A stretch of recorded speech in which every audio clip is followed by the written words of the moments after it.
우리 신앙의 중심 잡기 오늘 5번째 말씀, 마지막 신앙의 중심 잡기 시리즈 설교를 여러분과 함께 나누기를 원합니다. 오늘은요, 우리가 신앙의 중심을 잘 잡으려면 우리가 실족하지 않아야 됩니다. 실족이라는 말, 발을 잘못 딛는다는 거죠. 발을 잘못 딛게 될 때 우리에게 부상, 다치는 일이 생기는 것이죠. 실족이라고 하는 말을 좀 우리가 더 실감나는 표현으로 시험이라고 그렇게 이야기할 수 있겠죠. 우리가 신앙생활을 하는 데 있어서 이 실족하는 것, 시험 드는 것, 이것이 우리의 신앙을 얼마나 힘들게 하고 흔들어 놓는지 모릅니다. 우리가 시험 드는 다양한 내용들이 있긴 하지만 오늘은 좀 좁혀서요, 그렇게 좀 말씀을 상고해 봤으면 좋겠어요. 뭐냐면 우리가 주님 앞에 신실한 믿음의 삶을 사는데 생기는 실족입니다. 여러 가지 다툼과 분쟁과 또 여러 가지 갈등의 어떤 상황들에서 우리가 실족하는 경우도 있고요. 남에게 이렇게 받는 시험거리도 있고, 그렇지만 우리가 신앙생활하다 보면 이런 경우가 있습니다. 첫째는 내가 정말 신실하게 주님의 사역을 잘 감당하는데 그런 사역의 열매가 기대처럼 되지 않을 때 우리의 마음속에 실망감, 그래서 모든 의욕이 저하되어지는 그런 실족이 하나가 있고요. 또 하나는 성경은 우리에게 다른 사람에게 실족하지 않도록 늘 주의하라고 이야기를 합니다. 다른 사람에게 시험 들지 않도록 우리가 주의를 하라고 그렇게 이야기를 하는데요.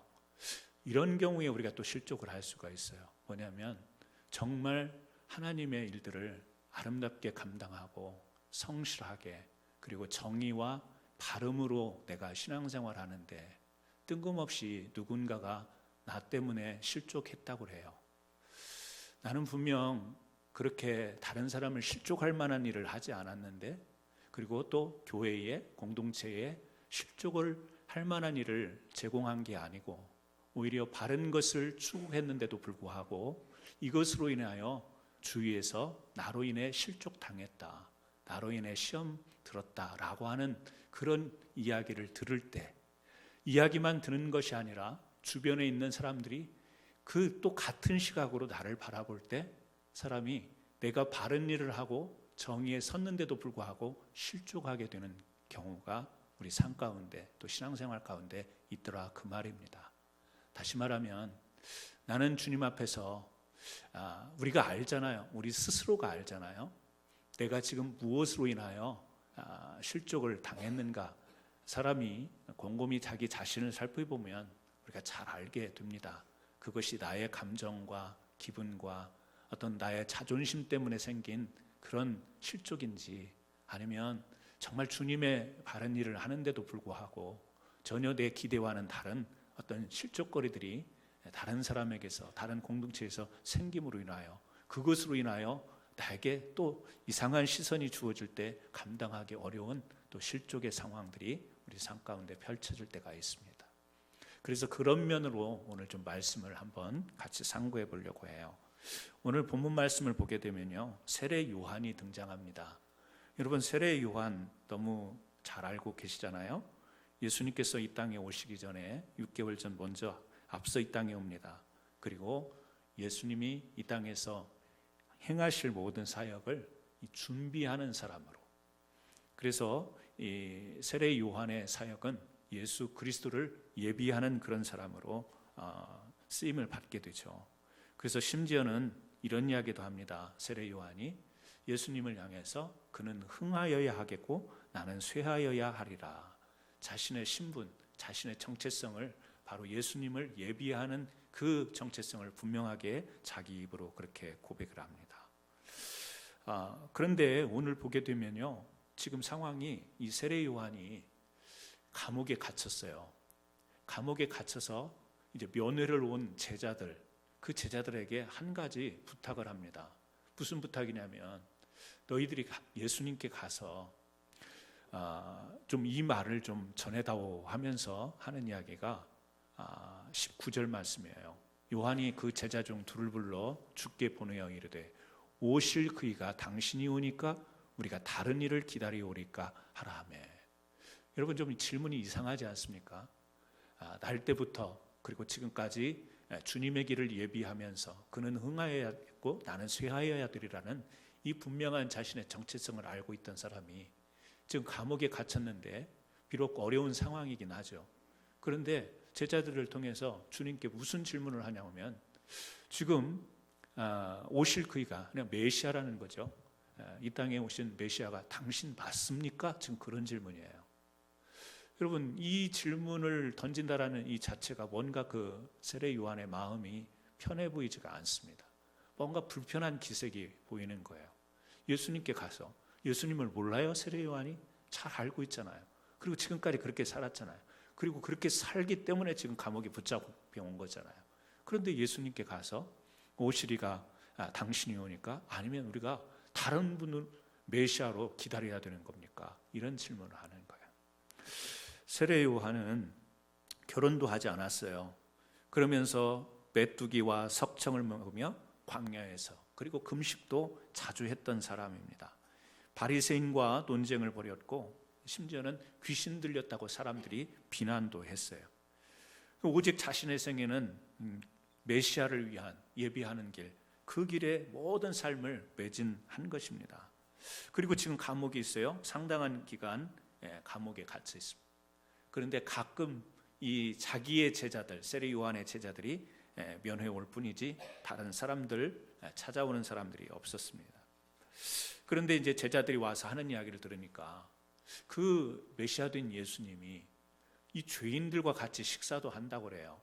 세리들과 식사도 하고, 그리고 또 안식일에 율법에 의하면 금해졌던 그런 일들을 예수님께서 행하셨다고 하는 이야기도 듣습니다. 세례 요한이 스스로 질문을 해보는 거예요.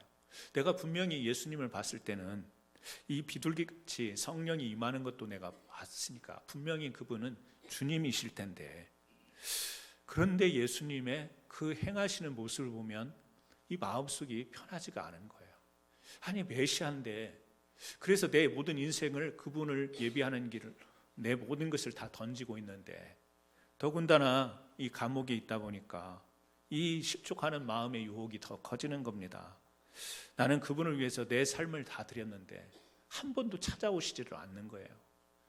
신방도 안 오시는 거예요. 면회도 안 오는 겁니다.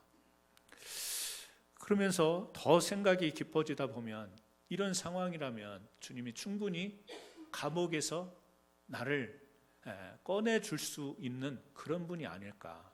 그런데 지금 그렇지도 못한 상황이 있습니다.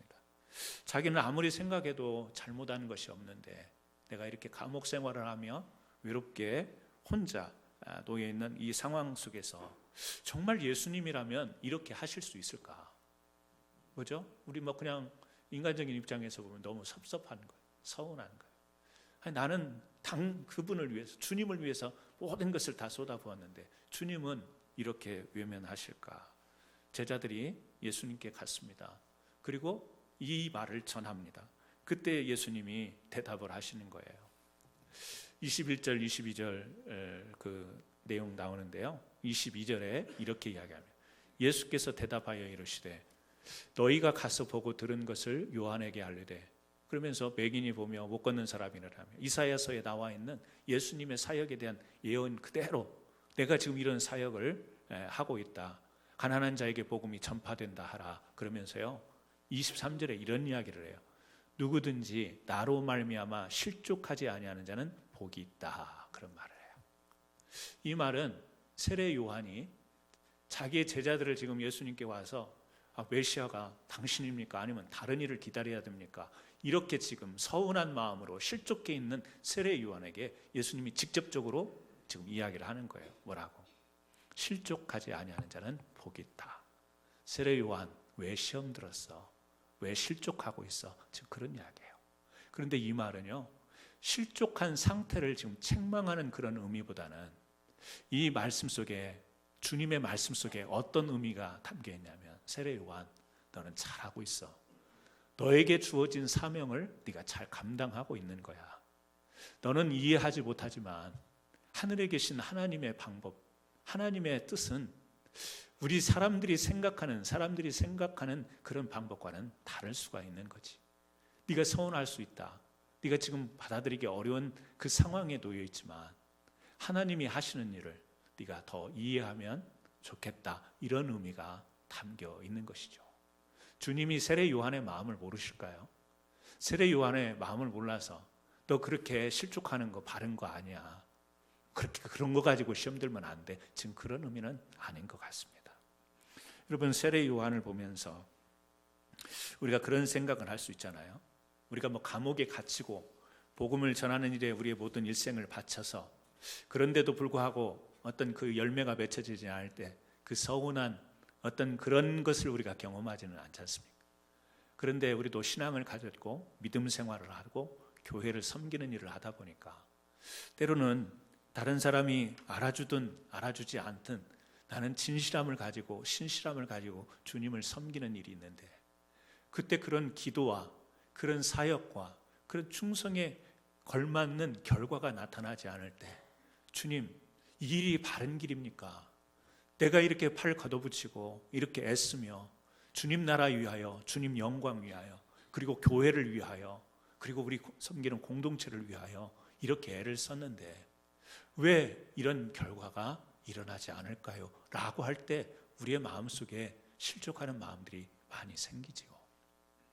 우리 교회적인 상황으로도 보면 우리 교회도 지금 변화의 정점에 있는데 그렇게 갈급하게 또 우리가 하나님 앞에 사모하며 기도하지만 우리의 계획대로 확 열려지지 않는 것을 지금 경험하고 있지 않습니까? 이런 것을 볼 때 우리 마음속에 아니 하나님, 정말 우리가 무언가를 잘못하고 있다면 그것을 알려주십시오. 고쳐서라도 하나님, 우리가 기도하고 사모하고 충성하는 열매를 좀 우리들이 맛보았으면 좋겠습니다. 이게 솔직한 마음인데요, 그러지 않을 때 우리 마음이 실족하는 마음이 생길 수 있다는 거예요. 주님 일 열심히 하다가 때로는 일 자체가 또 주변에 있는 반응이 또 여러 가지 상황으로 인하여 우리가 주님 앞에 충성한 만큼 어떤 기대가 되지 않았을 때 여러분, 우리 신앙이 흔들리기 쉽습니다. 그때 우리는 신앙의 중심을 잘 잡아야 되는데 우리가 너무 잘 알듯이 하나님의 방법, 물론 그것이 우리의 변명이 될 때도 있어요.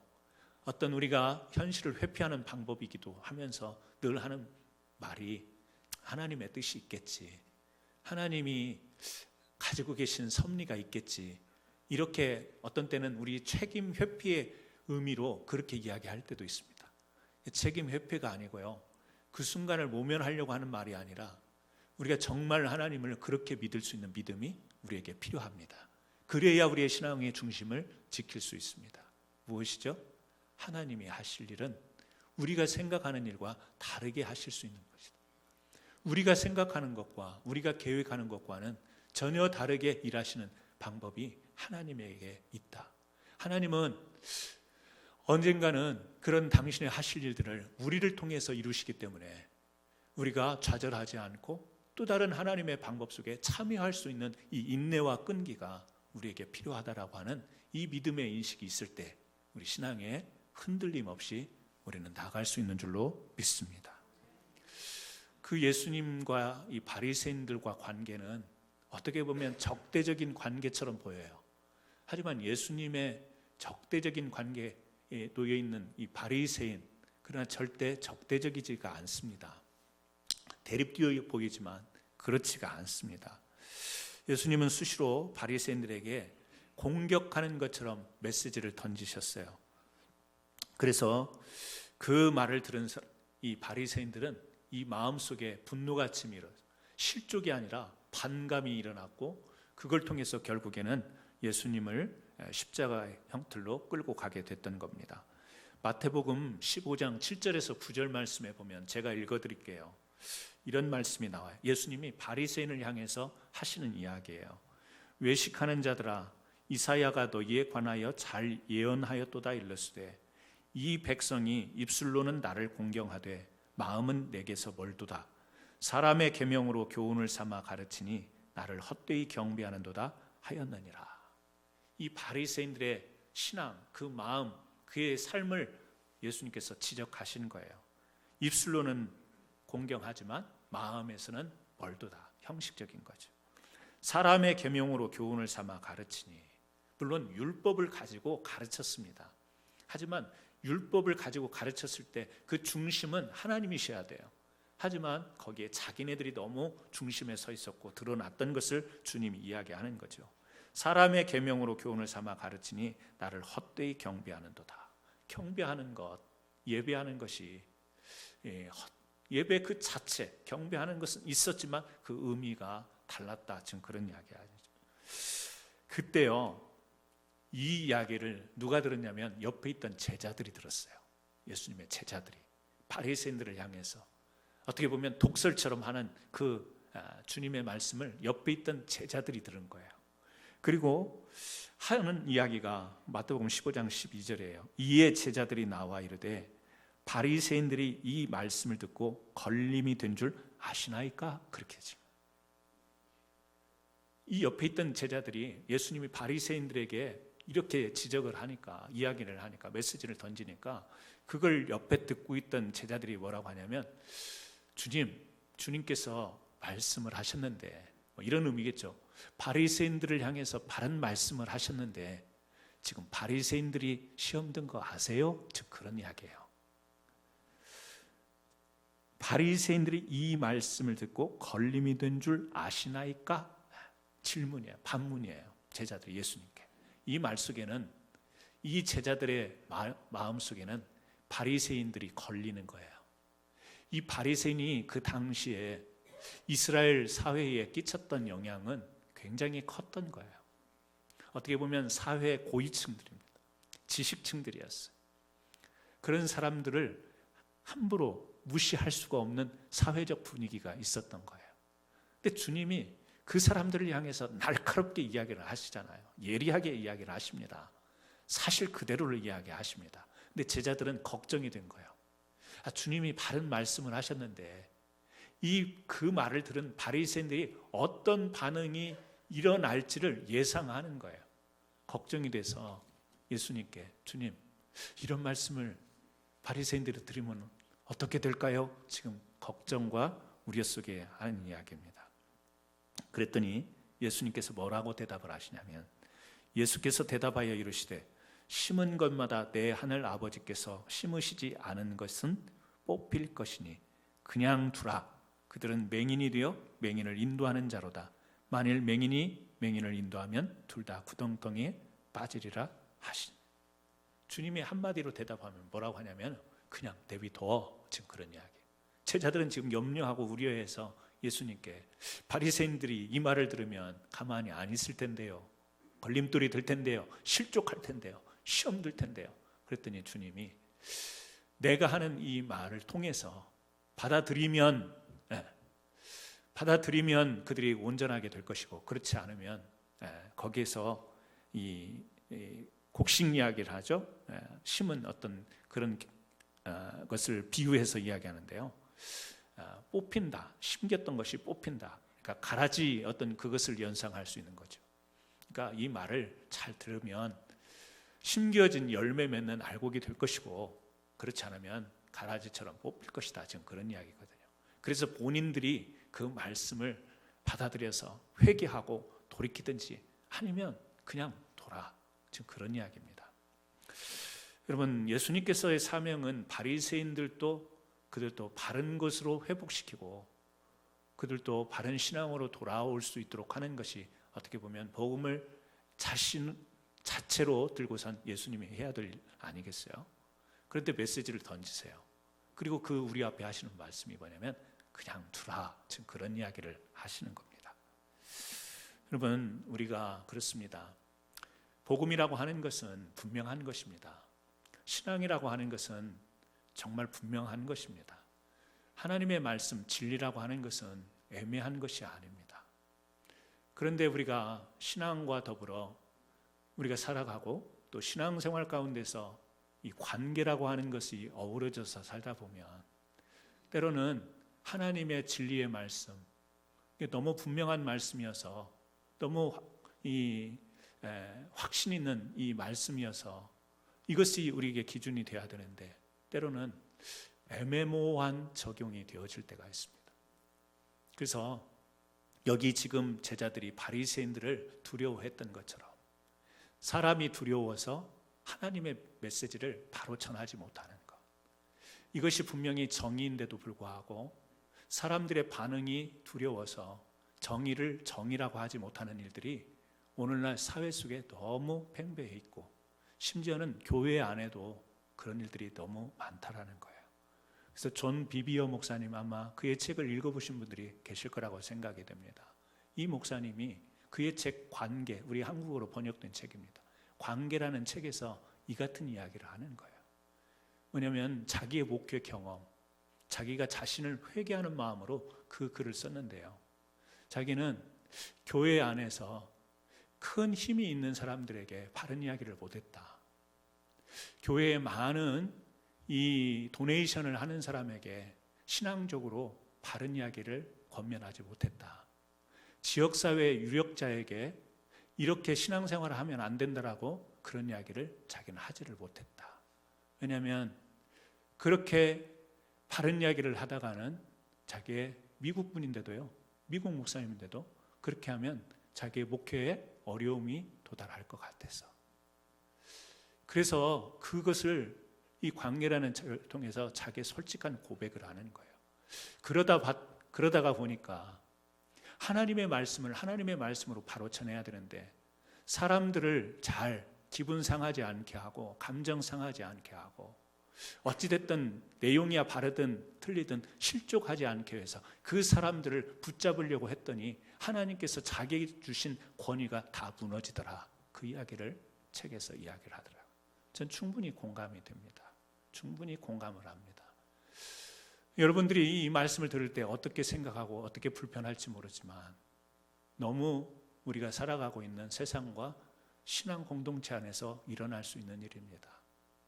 특히 이민교회는 성도 한 명, 교인 한 명이 너무 소중하다 보니까 정말 이 사명은 그 영혼들이 하나님 앞에 돌아와 하나님 앞에서 바른 신앙을 가지고 그 하늘의 영광된 것을 이 땅에 전파하는 사명을 가지고 살아야 되는 우리들인데요, 때로는 이 바른 말씀을 전하지를 못합니다. 바른 권면을 못합니다. 왜 그렇죠? 바른 말씀이지만 내 감정이, 내 자존심이 상하면 실족하니까, 시험 드니까. 아니, 바른 말씀인 줄은 압니다. 그래도 싫습니다. 아, 그게 맞는 거 내가 몰라서 그렇습니까? 다 압니다. 알지만 지금 내 마음은 기분이 안 좋습니다. 이게 오늘날 신앙생활하는 우리들의 연약한 모습일 수 있다라는 거예요. 여러분, 그렇습니다. 우리가 성경에도 나오지만, 물론 그래요.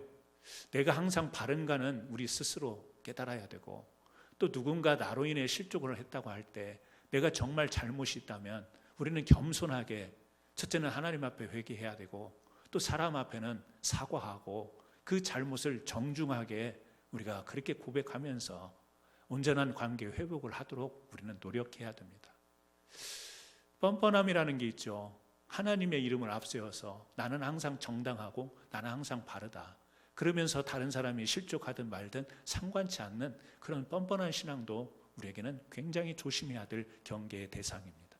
하지만 그 반대의 경우, 신실함, 진실함을 추구하는 가운데 생겨진 어떤 신앙에 바르지 못한 것에 대한 바른 이야기를 할 수 있는 것, 이것이 우리 신앙인의 양심과 또 도덕과 그리고 진리로 에워싼 옷을 입은 우리가 해야 될 도리가 아닐까. 오늘 예수님과 바리새인들 가운데 이 예수님은 굉장히 우리에게 보여주는 모습이 있습니다. 무시하라는 이야기가 아니에요. 그냥 두라 이 말이요, 무시하라는 이야기가 아닙니다. 내버려 둬라, 그냥 방치하라는 이야기가 아닙니다. 주님은 분명하게 메시지를 전합니다. 그들이 잘못된 신앙의 양태를 가지고 그들이 돌이키고 돌아오면 주님은 그들을 안으시고, 그들은 그들도 품 안에 안아야 될 하나님의 사랑의 대상이라는 거예요. 하지만 그것을 돌이키지 못하고 회개하지 못한다면 그 본인들의 책임의 몫으로 감당해야 된다. 지금 그런 이야기잖아요. 여러분, 사무엘 선지자가 있죠. 하나님의 사람 사무엘. 이 사무엘을 보면 누구와도 타협하지 않는 모습을 보여줘요. 하지만 사무엘에게도 인간적인 고뇌의 모습이 있습니다. 하나님이 사울을 버리기로 작정하십니다. 그리고 사무엘을 불러서 내가 사울을 버렸다. 사울왕을 버렸다. 이 사울이 누구예요? 사무엘이 하나님의 말씀을 받고 이스라엘의 초대 왕으로 기름 부어서 세울 때에 그 대관식을 집례했던 사람이 사무엘 선지자 아니에요? 사무엘 머리 위에 기름을 부었던 사람, 왕의 즉위식 때 그 일을 집례했던 사람이 이 사무엘 선지자 아니겠어요? 근데 하나님이 사울왕을 버렸대요. 그리고 이새의 집으로 가서 거기에서 다음 왕을 이제 선별하라고 그렇게 말씀을 하십니다. 그때 사무엘상 15장 28절에 보면 이런 이야기가 쓰여 있어요. 사무엘이 그에게 이르되 여호와께서 오늘 이스라엘 나라를 왕에게서 떼어 왕보다 나은 왕의 이웃에게 주셨나이다. 여러분, 아무리 하나님의 선지자지만 지금 왕의 권력을 가지고 있는 이 왕 앞에 가서 하나님께서 이스라엘 나라를 왕에게서 떼어서 왕보다 나은 다른 왕에게, 이웃에게 주겠다라는 이야기를 과연 쉽게 할 수 있었을까? 물론 자기가 기름 부어서 이 대관식을 왕의 즉위를 집례했던 사람이기는 하지만 왕 앞에 가서 하나님이 당신을 버렸대요. 다른 왕을 세울 거래. 이 이야기를 글쎄요, 사무엘은 죽을 각오를 하고 갔는지 모르겠어요. 성경에는 굉장히 태연하게 표현이 되어 있어서 그 상황의 어떤 분위기를 파악하기는 힘들지만 결코 쉬운 일이 아닌 것 같습니다. 사울왕이요, 이 사무엘을 붙잡습니다. 옷자락을 붙잡습니다. 그런데 이 사무엘은 아주 냉정하게 하나님의 말씀을 그대로 전합니다.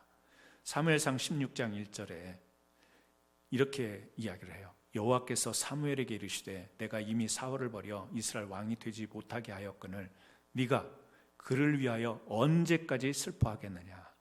너는 뿔에 기름을 채워 가지고 가라.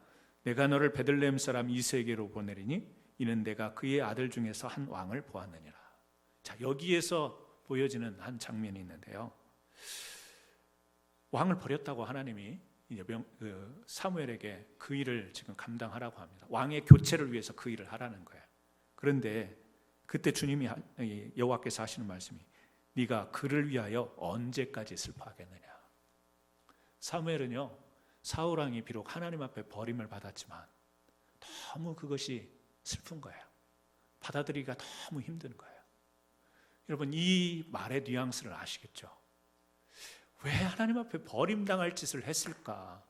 근데 너무 안타까운 거예요. 사울을 보면서. 어떻게 보면 선지자로 왕으로 굉장히 친밀한 관계, 왕에게 조언도 하고 그 왕으로 삼을 때 기름 부을 때 그 기쁨 영광을 함께 누렸었고 또 잘못할 때 하나님의 말씀으로 전했고 지금 그런 관계였었는데 하나님이 버린다고 하니까 이 사무엘의 마음이 주체할 수가 없는 거예요. 하나님의 말씀은 들어야 되겠고 지시하는 이새의 집에 가긴 가야 되는데 너무 힘든 거예요. 그것을 하나님이 말씀하시는 거예요. 언제까지 너 그러고 있을래? 언제까지 그렇게 사울이 내가 다른 왕을 삼겠다고 하는 것에 대해서 너 못 받아들이고 그렇게 힘들어하냐? 여러분, 대쪽 같은 사무엘 선지자에게도 마음에 이 번민이 있는 거예요. 마음에 괴로움이 있는 거예요. 사울이 분명히 잘못했지만 잘못하는 것을 알지만 그 하나님의 말씀대로 그렇게 하려고 하니까 이 마음에 너무 힘든 거예요. 여러분, 우리가 때로는요 그래요. 이 사랑과의 관계가 우리에게 참 소중한 거예요.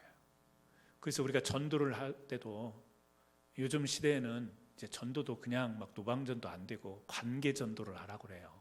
사람이 관계 형성을 해서 서로를 잘 알 때, 그럴 때 마음이 열릴 때 이렇게 전도를 해야 된다. 그래서 관계를 얼마나 우리는 중요시 여기는지 모릅니다. 여러분, 사회생활에 정말 실패하지 않으려면 그 사회에서 인간관계를 우리가 너무 잘 해야 되는 것을, 심지어는 우리 자녀들 학교를 보내서 이 아이들이 학교 선생님과의 관계가 좋아야 추천서도 잘 써주고요. 생활 곳곳에 관계라고 하는 측면에서 우리는 절대 소홀히 하면 안 되는 것을 안고 살아갑니다. 너무 중요한 거예요. 교회 안에서도 성도의 교제라고 하는 그 이름 하에 우리 관계가 얼마나 중요한 것인지, 그 관계 속에 협력이 이루어지고 그 협력을 통해서 선을 이루어 나가기도 하고요. 이 관계를 통해서 하나가 되고 이 공동체가 신앙의 어떤 이 비전을 향해서 같이 나가는 이 관계가 너무너무 중요한 거예요. 그런데 우리가 자칫 잘못하면 이 관계를 너무 중요시하다 보면 하나님의 말씀을 우리가 놓칠 때가 있고 하나님의 말씀이 관계보다 더 약화되는 일들을 우리가 경험할 수 있다는 거예요. 다시 말하면 아까 말씀드린 비비어 목사님이 이야기한 것처럼 성도 한 명 한 명을 이 교회에 오는 것이 중요하고 이 교회 공동체 일원으로 함께 하는 것이 너무 중요하다 보니까 잘못해도 잘못했다라는 이야기를 못하고 그렇게 신앙생활을 하면 안 된다라고 권면을 해야 되는데도 그 사람이 기분 나빠하고 감정 상할까 봐 그렇게 말을 못하는 이런 일들이 우리 신앙생활 안에 깃들여 있는 것이죠. 그러다가 마음속에 신앙적 자괴감이 들 때가 있죠. 이렇게 하는 것이 맞을까? 이렇게 해도 되는 것일까? 하나님 앞에 이게 받는 것일까? 이런 생각이 들 때도 있는 것이죠.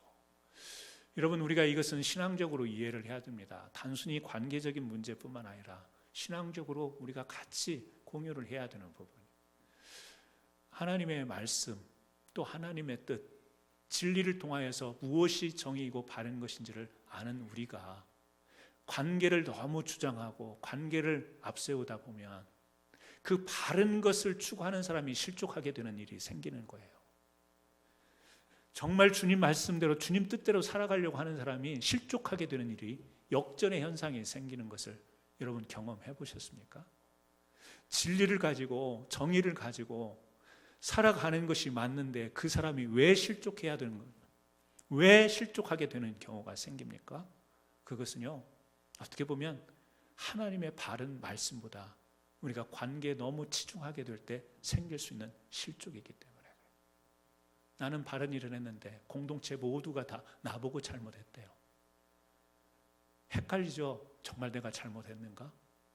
정말 내가 잘못했는가? 생각해봐도 그 사람들의 그 말에 동의가 되지 않을 때 실족이 됩니다. 시험이 듭니다. 여러분, 다른 사람이 잘못해서 내가 실족 드는 실족도 있지만 내가 바른 것을 추구하다가 실족 당하는 경우 시험 드는 것도 있다는 사실을 기억하시기 바랍니다. 그런 것도 있는 거예요. 저는 아마 우리 사랑하는 성도님들이 그런 시험들이 더 많지 않을까 그렇게 생각이 되어져요. 더 그런 시험들이 많지 않을까 그런 생각도 해봅니다. 여러분, 오늘 말씀을 통해서 저는 어떻게 보면 한쪽 치우친 말씀일 수 있습니다. 실족하지 말자라고 하는 이 말씀을 통해서 어느 한편으로 좀 치우친 이야기일 수 있습니다. 관계가 중요하다, 지금 거기에 포인트를 두지 않았다라는 것은 여러분들이 이미 다 알고 있습니다. 우리가 사역을 하다가 실족하지 않는 그런 믿음의 삶을 살아갔으면 좋겠습니다. 왜냐하면 주님 일 정말 알게 모르게 사람들이 몰라줘도 신실하게 감당하는데 때로는 이 주님의 일을 하는 가운데서 이 마음속에 서운하기도 하고 주님에 대해서 또 의구심이 들 때도 있고 그래서 주님의 제자들을 보세요. 3년 동안 주님과 공생의 생활을 같이 했어요. 같이 먹고 잠도 같이 자고 같이 생활했는데 거기에서 제자들의 어떤 일들이 일어나죠? 의심하잖아요. 또요, 두려워하죠. 또 배신하고 배반도 해요. 배신, 배반 좀 다른 의미인데요. 가룟 유다, 베드로, 배반, 배신, 그리고 또 도마는 의심도 하고 제자들의 모습 3년 반 동안 같이 어떻게 보면 합숙 훈련은 아니지만 거의 그런 수준의 삶을 살았는데요. 주님이 행하시는 기적을 봤는데요. 주님께서 행하시는 모든 일들과 가르침을 받았는데요. 배신해요. 배반해요. 그리고 의심해요. 이게 뭐죠? 함께하는 관계 속에서 일어날 수 있는 일들이에요. 그런데 주님이 부활하시고 승천하시면서 메시지를 주시죠. 성령을 기다리라고. 그래서 그 제자들이 성령으로 덧입었을 때 그들의 모습은 배신, 배반의 모습이 아니라, 의심의 모습이 아니라 주님과 같은 길을 걸어가게 돼요. 주님이 걸어가셨던 순교의 길까지 가기도 해요. 야고보도 순교해요. 베드로도 순교해요. 여러분, 3년 반 동안 끈끈한 함께 있었던 그 관계로 제자들이 사역을 한 게 아니고, 하늘에서 내려주시는 성령의 힘, 그것을 덧입었을 때 그들이 온전한 사역을 할 수 있었던 거예요. 때로는 교회에 관계로 사역을 할 거라고 생각하는 경우가 많습니다. 관계가 좋아야, 목회자와 성도의 관계가 좋아야 되고, 성도와 성도 간의 관계가 좋아야 되고, 심지어는 목장의 목원들끼리도 관계가 좋아야 사역을 할 거라고 생각하는데, 우리가 이 고민을 한번 해볼 필요가 있는 거예요. 정답은 아니겠지만 고민해 볼 필요가 있어요. 정말 관계로 사역을 할 수 있는 건가? 저는 주님의 제자들을 보면서 아니라고 보는 거예요. 관계로 주님의 일을 할 수 있는 게 아니라 성령의 덧입은 은혜로 하나님의 일을 할 수 있는 거예요. 그렇기 때문에 우리의 관계는 너무 쉽게 깨지기도 하고 너무너무 실망스럽기도 한 거, 여러분 그것을 받아들이셔야 돼요. 아, 우리의 관계라는 것은 이렇게 쉽게 깨질 수도 있는 거구나. 우리의 관계라는 것은 이렇게 뒤집어질 수도 있는 거다. 거기에 너무 상처받지 마시고요. 거기에 너무 충격받으실 필요가 없어요. 왜? 주님과 제자들도 그랬는데. 그래서 그 마음에 너그러운 마음을 가지셔야 돼요. 아, 사람이 저렇게 변할 수 있어. 그냥 너그러운 마음을 가지세요. 너그럽게. 거기에 너무 실망하고 충격받지 마시고, 아, 우리 관계라는 것은 이런 거야. 그렇기 때문에 우리가 믿음으로, 기도로, 또 저 사람은 나를 비난하고 저 사람은 나에게 실족했다고 해도 내가 저 사람을 위해서 기도해야지. 주님의 영적인 도움을 입어야만 우리가 주님의 일을 할 수 있는 거지. 이렇게 관계의 틀어짐을 여유롭게 받아들일 수 있는 그런 분들이 되시길 바랍니다. 그리고 성령의 힘을 받아. 성령은 우리로 하여금 어떻게 하죠? 용서하게 하고요, 사랑하게 하고 품게 하는 거예요. 나에게 비록 실망을 주고 나도 저 사람으로 인하여 실족했지만, 저 사람은 나 때문에 또 실족했다고 하지만, 그것을 아우를 수 있는 힘은 우리의 의지가 아니에요. 우리 관계 회복으로 되는 게 아니에요. 하나님께서 우리를 긍휼히 여겨주시는 그 힘으로 말미암아 우리가 다시 회복이 되고 다시 협력할 수 있고 다시 사역에 임할 수 있는 겁니다. 그래서 관계에 너무 치중하려고 하지 마시고요. 관계는 언제나 그냥 열려 있는 거예요. 이게 뒤집어질 수도 있어요. 나빴다가 다시 회복되기도 하고 좋은 것 같다가도 하고. 그래서 우리가 신학적이지는 않지만 살아온 경험으로 그런 이야기를 하잖아요. 관계라고 하는 것은 적당한 거리가, 갭이 필요하다, 그런 이야기를 하잖아요. 거리. 너무 가까이 가면 또 먹여줄 수도 없고요, 가까이 가면 서로 힘을 발휘할 수가 없다라는 갭을 두고. 근데 갭, 영어로 갭인데요, 저는 그 갭이 가스로 채워지는 공간이라고 생각해요. 우리는 거리를 둔다고 생각하지만, 인간적으로 서운한 이야기 같지만, 저 상대와 나 사이에, 나와 관계 있는 사람 사이에 하나님이 개입할 수 있는 공간이 있을 때 그 관계가 오래 갈 수 있고요, 그 관계 속에서 하나님의 일을 할 수 있는 거지, 하나님이 개입할 수 없는 공간, 너무 가까이 있는 공간은 항상 부작용이 생기더라. 그래서 여러분, 관계도 하나님의 영의 힘을 입어야 우리가 주님의 선한 일을 행할 수 있는 것이고 사역을 할 수 있는 겁니다. 그래서 인간관계, 교회 안에서 관계 때문에 너무 힘들어하실 필요가 없을 거예요. 저도요, 관계 때문에 너무 특히 목회자니까 우리 성도 한 분 한 분이 교회를 떠나거나 또 저 때문에 실족했다고 하면 잠을 못 자죠. 잘 수가 없죠. 밥맛도 뚝 떨어지죠. 아마 저만 그런 게 아니라 입장을 바꿔놓으면 모든 사람들이 그럴 거예요. 근데 저는 이제 그렇게 안 하기로, 이 말씀을 보면서 신앙의 중심 잡기 말씀을 준비하다가 제가 도전받고 제 자신을 되돌이키며 제 자신을 회개하며 다시는 그렇게 안 하려고요. 그냥 두라라는 말씀이 제 마음속에 꽂혔는데요, 그게 그냥 교회에 시험 들어서 떨어진 사람도 그냥 두라, 그런 의미가 아니고요. 그런 의미가 아니라 주님의 바른 말씀을 더 들으려고 노력하고, 나는 잘했지만 저 사람이 실족했다면 주님 앞에 엎드려서 주님, 나는 잘못한 것이 없는 것 같은데 저 사람이 실족했네요. 내가 어떻게 해야 됩니까? 그게 내 기분과 감정과 내가 정해놓은 기준 가지고 그렇게 하지 않고 위로부터 내려주시는 성령이 지혜를 주시고, 분명히 나는 옳다고 생각했는데 실족하는 사람이 있는데 이걸 어떻게 해야 됩니까? 성령을 의지하여 그래도 네가 붙잡아야 된다고 하면 붙잡고, 그래도 네가 사과하라고 사과하고, 아니다 그냥 내버려 둬라 그러면 내버려 두고, 주님 말씀 기준, 주님의 음성 듣고 행할 수 있는 그런, 그냥 관계가 교회 한 명 붙잡으려고 끙끙 앓는 그런 관계로 붙잡으려고 하는 이런 목회가 아니라 주님의 음성 듣고 주님의 뜻을 따라 성령이 인도하시는 대로 행할 수 있는 그런 관계를 다시 한번 마음속에 다져보는 저 자신은 그렇게 마음을 새롭게 다짐을 했습니다. 사랑하는 성도 여러분도 그렇습니다. 우리가 사람이 중요하고 관계가 중요하지만 거기서 받는 상처가 너무 많기 때문에, 거기에서 실족하기 때문에, 더군다나 정의로 생각했는데 그 정의가 아닌 것들이 집단적으로 나를 향해 도전해 올 때 견딜 길이 없죠. 실족이라는 말이 너무 간단한 말이 될 뿐입니다. 너무 쉽게 이야기하는 것 같이 느껴질 때가 있습니다.